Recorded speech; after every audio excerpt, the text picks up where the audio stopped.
আমাদের সেনাপ্রধান জেনারেল ওয়াকারুজ্জামানের বক্তব্য নিয়ে ঘরে বাইরে গত 2 দিন ধরে যে ধরনের আলোচনা চলছে, বিশ্লেষণ চলছে, ঠিক একইভাবে দেশে এবং দেশের বাইরে, বিশেষ করে দেশের বাইরের গণমাধ্যমগুলোতে, আন্তর্জাতিক বিভিন্ন গণমাধ্যমে নানান ধরনের প্রশ্ন উত্থাপিত হচ্ছে, নানান ধরনের বক্তব্য বিশ্লেষণের চেষ্টা করা হচ্ছে।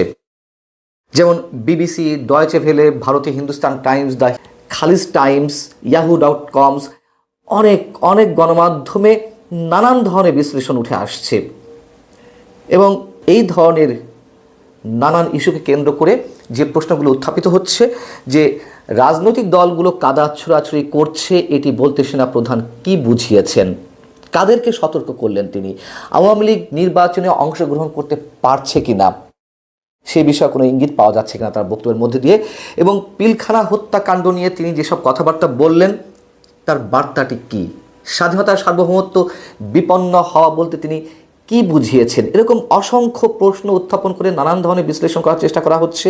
এবং বক্তব্য দেওয়ার সময় সেনাপ্রধানের যে বডি ল্যাঙ্গুয়েজ, শারীরিক যে ভঙ্গি কিংবা বাচন বিশ্লেষণ চলছে, অর্থাৎ সেনাপ্রধানের এই বক্তব্যটি আমি আগেই বলেছি বাংলাদেশে এই মুহূর্তের জন্য খুবই প্রয়োজন ছিল, খুবই প্রয়োজন, অন্তত যা আমরা ইতিবাচক হিসেবে দেখছি।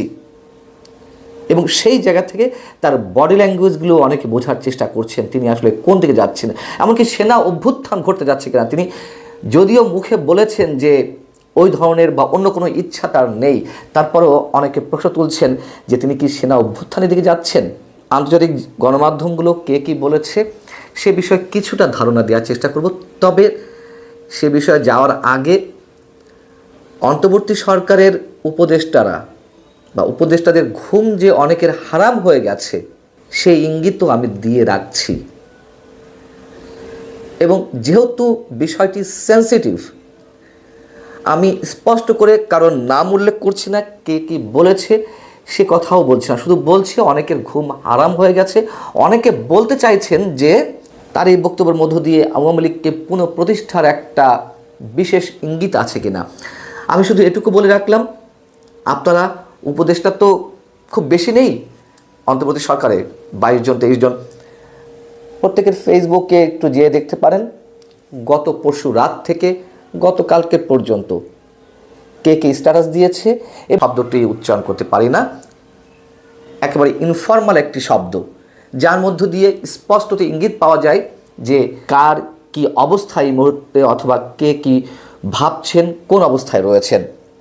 এবং একই সঙ্গে প্রশ্ন তুলতে চাই, সরকারের উপদেষ্টা পদে থেকে, মন্ত্রী পদমর্যাদায় থেকে কোনো ব্যক্তি এই ধরনের শব্দ ইউজ করতে পারেন কিনা সেই প্রশ্নটি আমি রেখে দিলাম।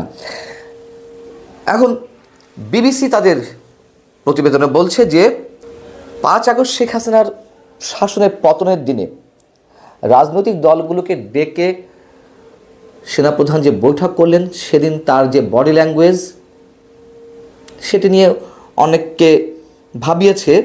এবং খুব স্বাভাবিকভাবেই সেনাপ্রধানের যে বক্তব্য সেদিন ছিল, তবু তার বডি ল্যাঙ্গুয়েজের মধ্যে অনেক পার্থক্য আছে। সেদিন তিনি খুব নার্ভাস ছিলেন, খুব স্বাভাবিক। একটা দেশকে একটা ট্রাকের উপরে তুলে নিয়ে আসা, রাইট ট্র্যাকে নিয়ে আসার চেষ্টা, এবং তিনি সেদিন সব ধরনের দায়িত্ব নিয়েছিলেন কি একটা ভঙ্গুর পরিস্থিতিতে। সেদিন তার বডি ল্যাঙ্গুয়েজ খুব একটু অস্বাভাবিক থাকারই কথা, কিন্তু 25শে আগস্টে তার যে বডি ল্যাঙ্গুয়েজ অনেক বেশি কনফিডেন্ট, অনেক বেশি আত্মবিশ্বাসী ছিল, এমনটাই বোঝা যায়। সেটি বিবিসি উল্লেখ করার চেষ্টা করেছেন যে ওদিন তার শারীরিক ভঙ্গি এবং ভাষা অনেক কঠোর এবং শক্ত ছিল। সেনাপ্রধানের বক্তব্য নিয়ে কোন রাজনৈতিক দল কে কী বলছেন, তার বক্তব্যকে কে কীভাবে খণ্ডন করছেন সেগুলো তুলে আনা হয়েছে। মির্জা ফখরুল ইসলাম আলমগীর বিবিসিকে বলছেন যে সেনাপ্রধানের বক্তব্য দেশের সংশ্লিষ্ট সব পক্ষকে ঐক্যবদ্ধভাবে দায়িত্ব পালন করারই আহ্বান, সতর্ক করে দিয়েছেন।